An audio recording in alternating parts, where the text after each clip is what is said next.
وزیر اطلاعات اسلام آباد میں نیوز کانفرنس کر رہے ہیں۔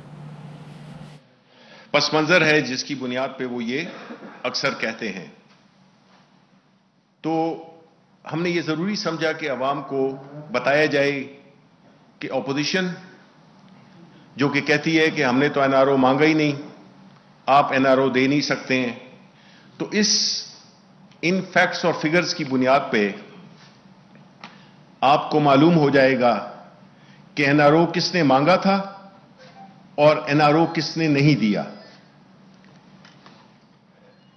یہ جی ایک آپ کو یاد ہوگا جب فیٹف کی بل پہ کافی ایک ٹینشن تھی، جس میں کہ اپوزیشن اس کو ایک نیگوسیشن کارڈ کے طور پہ استعمال کر رہی تھی، اور اس کا استعمال ملکی مفاد کے لیے نہیں تھا، اس کا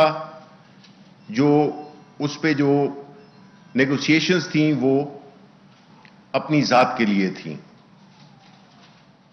تو جب فیٹف کا بل آنے کے بعد اسمبلی میں پیش ہونے سے پہلے جب ڈسکشنز ہوئیں، میں اتفاق سے اس کمیٹی کا ممبر بھی تھا، جہاں پہ ساری پارٹیز کے پارلیمانی لیڈر، چاہے وہ اپوزیشن سے ہوں یا وہ گورنمنٹ سے ہوں، اس کی صدارت غالباً شاہ محمود صاحب کر رہے تھے، اور تمام سینئر لیڈران، چاہے وہ پی ایم ایل این ہو، چاہے وہ پیپلز پارٹی ہو، چاہے فضل الرحمان گروپ ہو، چاہے کسی بھی پارٹی سے اس کا تعلق ہو، پارلیمانی لیڈرز وہ اس میٹنگ میں شامل تھے۔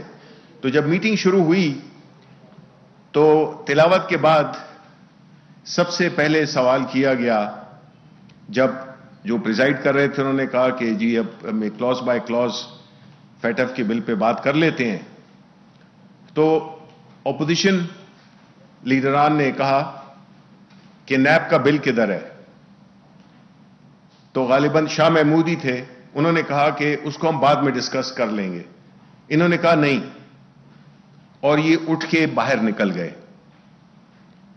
آدھے پونے گھنٹے کے بعد ہم وہیں پہ بیٹھے تھے، یہ واپس آئے۔ جو بھی ہوا مجھے نہیں پتا اس میں کیا ہوا، کیونکہ میں میٹنگ میں اندر ہی بیٹھا ہوا تھا۔ اس کے بعد میں آپ کے ساتھ شیئر کرتا ہوں کہ آپ کو پتا ہوگا کہ جو نیب کا جو ایکٹ ہے اس میں 38 کلوزز ہیں، 38 میں سے 34 کلوزز، جس کو کہ پرائم منسٹر صاحب بھی اور ہمارے جتنے اسپوکس پرسنز ہیں اس کا اکثر ذکر کرتے ہیں کہ 34 شکوں میں انہوں نے ترامیم کی۔ وہ ترامیم کیا تھیں میں ان میں سب میں تو نہیں جا سکتا کیونکہ وقت کم ہے اور اس میں ذرا زیادہ وقت لگ جائے گا، تو میں آپ کو جو بنیادی جو ترامیم ہیں کچھ میں ان کا بتا دیتا ہوں، اور پھر میں یہ عوام پہ چھوڑتا ہوں، آپ پہ چھوڑتا ہوں کہ وہ یہ فیصلہ کریں کہ آیا یہ این آر او مانگ رہے تھے یا نہیں مانگ رہے تھے۔ تو میں شروع کرتا ہوں۔ پہلی جو امینڈمنٹ انہوں نے سجیسٹ کی وہ یہ تھی کہ نیب کے قانون کی جو عملداری ہے وہ 1999 سے کی جائے۔ اس کا اثر یا اس کے بینیفیشری کون ہوتے؟ چودھری شوگر ملز کیس، اور جتنے بھی غیر قانونی طور پہ اثاثے بنائے گئے تھے 1999 تک وہ لیگل ہو جاتے، اور ساری کرپشن جو کہ 1985 سے 1999 میں ہوئی وہ حلال میں تبدیل ہو جاتی۔ دوسری، کوئی نیب کا رول نہیں ہوگا یا آفینس نہیں ہوگا اگر تو کرپشن 1 ارب روپے سے کم کی ہے۔ اس کے بینیفیشری کون ہوتے؟ رمضان شوگر مل، وہ 600 ملین کے قریب کی تھی، یعنی 60 کروڑ کی۔ رانا ثناء اللہ، خواجہ آصف، جاوید لطیف، کیونکہ ان پہ جو کیسز تھے وہ 1 ارب سے نیچے کے تھے تو ان سے ان کو چھوٹ مل جاتی۔ پھر منی لانڈرنگ جو تیسری شک تھی، اس میں یہ کہا گیا کہ جو منی لانڈرنگ ہے اس کو ایز اے تعزیر ہٹا دیا جائے، ایز اے جرم ہٹا دیا جائے۔ اس کے بینیفیشری کون ہوتے؟ Shehbaz Sharif T T case میں، Asif Ali Zardari fake account cases, Chaudhry sugar mill, Khawaja Asif assets cases, فریاد تالپور ایسٹ کیسز۔ چوتھی بے نامی دار، جس میں کہ یہ کہا گیا کہ اہلیہ اور بچوں کو اس سے باہر نکالا جائے، اہلیہ اور بچوں کو باہر نکالا جائے۔ اس کا کون بینیفیشری ہوتا؟ یہ اس سے کون فیضیاب ہوتا؟ آصف علی زرداری جو نیو یارک کا پینٹ ہاؤس ہے، دا نیم آف اقبال میمن، وہ ایکسکلوڈ ہو جاتا۔ انور مجید بچ جاتے، یا جو بھی ہوتا وہ ان کو ہوتا۔ سارے بچے شہباز شریف کے، مولانا فضل الرحمان جن کی کہ کافی بے نامی جائیدادیں آج کل ہمیں پتہ چلا ہے، آج بھی آپ نے ایک پریس کانفرنس سنی ہوگی، اور مریم نواز۔ پانچویں ولفل ڈیفالٹ۔ ولفل ڈیفالٹ وہ ہے جس میں کہ یہ تاثر ملے کہ یہ جان بوجھ کر قرضے کی عدم ادائیگی کی گئی ہے، یعنی قرض کو نہ دینا، بینکوں سے جو قرضے لیے ہوئے ہیں اس کو جان بوجھ کر نہ ادا کرنا، یہ بھی ہٹا دی جائے۔ ظاہر ہے کہ اس کے جو اس امینڈمنٹ سے جو فیضیاب ہوتے وہ آپ کو پتہ ہے سندھ بینک کے زرداری صاحب اینڈ کمپنی، اور جو شوگر مافیا ہے جو کہ سلمان شہباز کے زیر سایہ کام کر رہی تھی۔ پھر ایک اور بڑا مزے کا خیز چھٹی، لمیٹیشن آف 5 ایئرز، یعنی کہ اگر 5 سال سے پہلے کسی نے کوئی جرم کیا ہو وہ قانون کی گرفت سے باہر ہوگا۔ اگر 2020 اور 2015 اس کے بعد، یعنی 2015 سے پہلے جو بھی کرپشن ہوئی ہے وہ نیب اس کو نہیں انویسٹیگیٹ کرے گا۔ اس کے کون بینیفیشری؟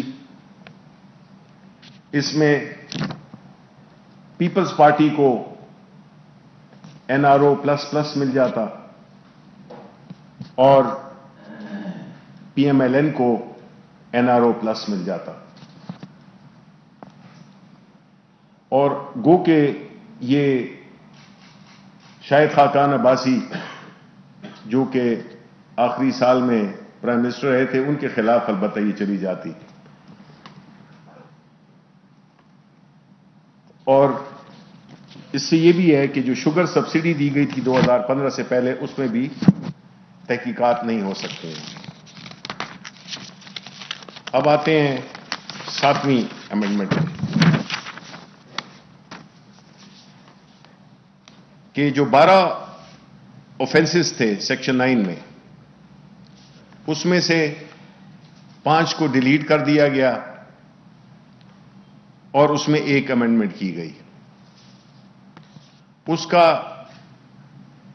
جو بینیفیشری یا اس ترامیم سے کون فیضیاب ہوتا وہ ہیں شہباز شریف کے جو ایسٹ کیسز ہیں، احسن اقبال، خواجہ آصف، شاہد خاقان، خورشید شاہ، جاوید لطیف، محمد نواز شریف،